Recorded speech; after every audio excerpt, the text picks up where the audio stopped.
दोस्तों, पृथ्वी का अंत कैसे होगा? इस सवाल के कई सारे जवाब सामने आते हैं। कोई कहता है हमारी धरती पानी में डूब जाएगी, धरती में अंत समय खूब सारे भूकंप आएंगे, उल्का पिंड की बरसात होगी और भी बहुत कुछ।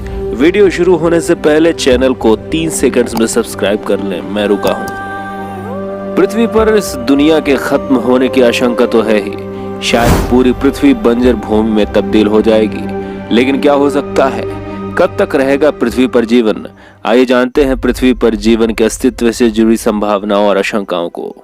संभव है कि पृथ्वी पर जीवन ज्वालामुखियों के विस्फोट से 25 करोड़ साल में खत्म हो जाएगा। ऐसा होने पर पृथ्वी पर मौजूद 85% जीव नष्ट हो जाएंगे, जबकि 95% समुद्री जीवों का अस्तित्व नष्ट हो जाएगा। इस दौरान ज्वालामुखी से जो लावा निकलेगा वो ब्रिटेन के आकार से 8 गुना ज्यादा बड़ा होगा, लेकिन जीवन अपने आप गायब नहीं होगा। ये सामान्य जानकारी है कि पृथ्वी पर से डायनासोर प्रजाति का क्षुद्र ग्रहों से टकराने के कारण अंत हुआ था। अगर एक भारी भरकम क्षुद्र ग्रह के टकराने से विशालकाय डायनासोर लुप्त हो सकते हैं, तो फिर एक दूसरी टक्कर से पृथ्वी पर जीवन भी नष्ट हो सकता है। हालांकि ये काफी हद तक इस पर निर्भर करेगा कि क्षुद्र ग्रह टकराता कहाँ है। कुछ बड़े क्षुद्र ग्रह पृथ्वी से टकराए जरूर है, लेकिन उससे पृथ्वी पर जीवन खत्म नहीं हुआ। डायनासोर को नष्ट करने वाले क्षुद्र ग्रह जितने बड़े आकाशीय पिंड से पृथ्वी का टकराना दुर्लभ उदाहरण है। इतने बड़े आकाशीय पिंड पृथ्वी से 50 करोड़ साल के अंतराल पर ही टकराते रहे हैं। अगर क्षुद्र ग्रह पृथ्वी से टकराया भी तो पृथ्वी पर से जीवन पूरी तरह समाप्त नहीं होगा।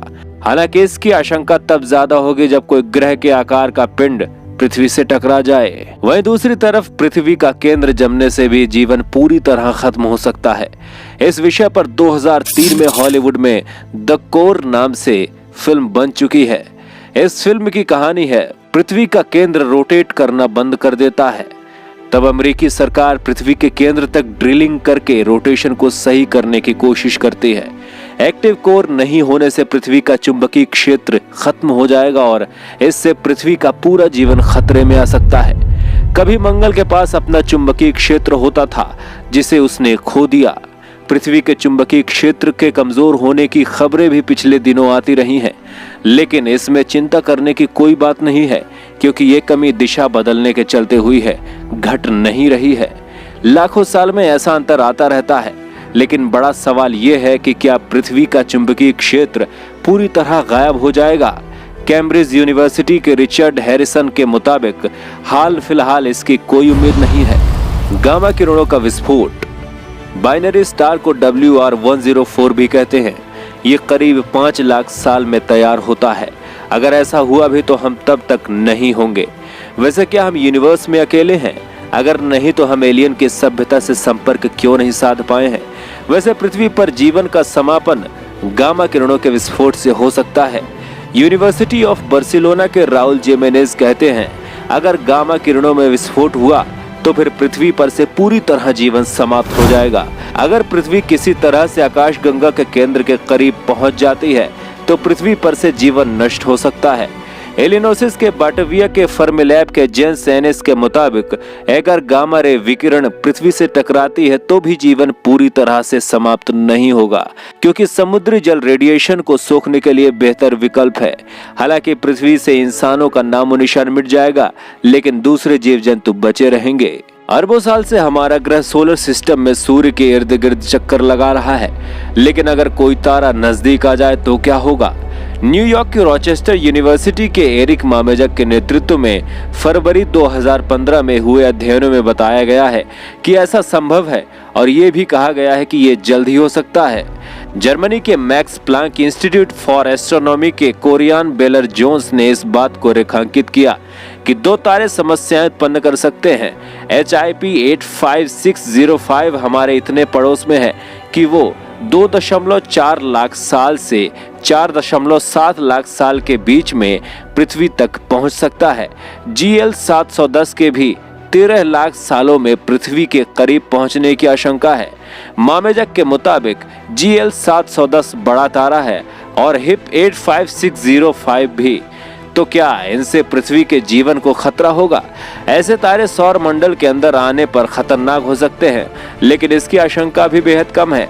बायलर जोन्स के मुताबिक किसी बाहरी तारे के पृथ्वी के आंतरिक सोलर सिस्टम में पहुंचने की संभावना नहीं के बराबर है। सिएटल स्थित यूनिवर्सिटी ऑफ वॉशिंगटन के पीटर वाट के मुताबिक जीवन को सबसे पहले ज्यादा खतरा खुद से ही है। करीब 2.3 अरब साल पहले वायुमंडल में काफी ऑक्सीजन का प्रवेश फोटोसिंथेटिक लाइफ के चलते हुआ। ऑक्सीजन की इतनी मात्रा के चलते काफी जीवन नष्ट हो गया। वाट के मुताबिक सूर्य गर्म हो रहा है और पृथ्वी का तापमान भी बढ़ रहा है। इसके चलते पठार और वायुमंडल के कार्बन डाइऑक्साइड के बीच केमिकल रिएक्शन भी बढ़ रहा है। कार्बन डाइऑक्साइड के कम होने से पौधे फोटोसिंथेसिस नहीं कर पाएंगे। पौधों के खत्म होने से जीवन भी खत्म हो जाएगा। हमने देखा है कि सूर्य लगातार गर्म हो रहा है। एक समय ऐसा आएगा कि पृथ्वी के समुद्र सूख जाएंगे। ग्रीन हाउस इफेक्ट के चलते तापमान भी बढ़ेगा। ये सब 1 अरब साल में शुरू हो जाएगा, लेकिन यही सब कुछ खत्म नहीं होगा। अब से ठीक 5 अरब साल बाद सूर्य फैलना शुरू कर देगा। एक सूजे हुए तारे की शक्ल में ये 7.5 अरब साल में पृथ्वी को निगल लेगा। हालांकि उम्मीद है कि पृथ्वी तब भी बची रह सकती है, क्योंकि सूर्य के फैलने से उसका वजन कम होगा।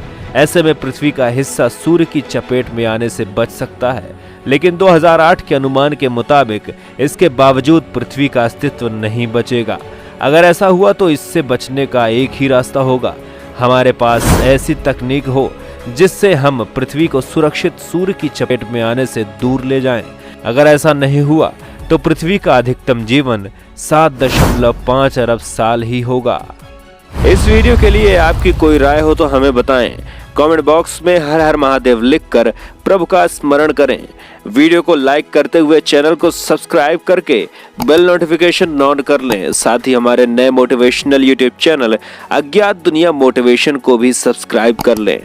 जय शंकर।